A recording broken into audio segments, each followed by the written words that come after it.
మీ అందరికీ ఒక మాట చెప్పాలా,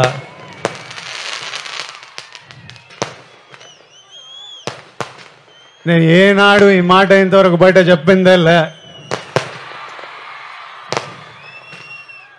గత ఏడాది నుండి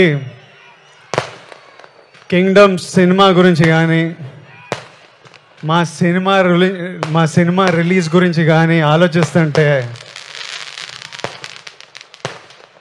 నా తలగాలి ఒకటే తిరుగుతుంది. నా మనసులో గట్టిగా ఒకటే అనిపిస్తుంది,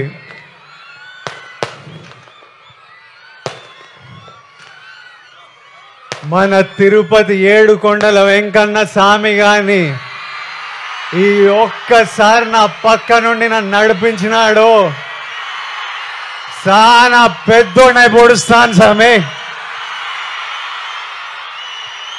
పోయి టాప్లో పోయి కూర్చుంటా. ఎందుకంటే ప్రతిసారిలా పానం పెట్టి గట్టిగా పూర్తిగా పనిచేసిన. ఈసారి నా సినిమాని చూసుకోనీకే మంచి వాళ్ళు ఉన్నారు. మా డైరెక్టర్ గౌతమ్ తిన్నూరు ఉన్నాడు.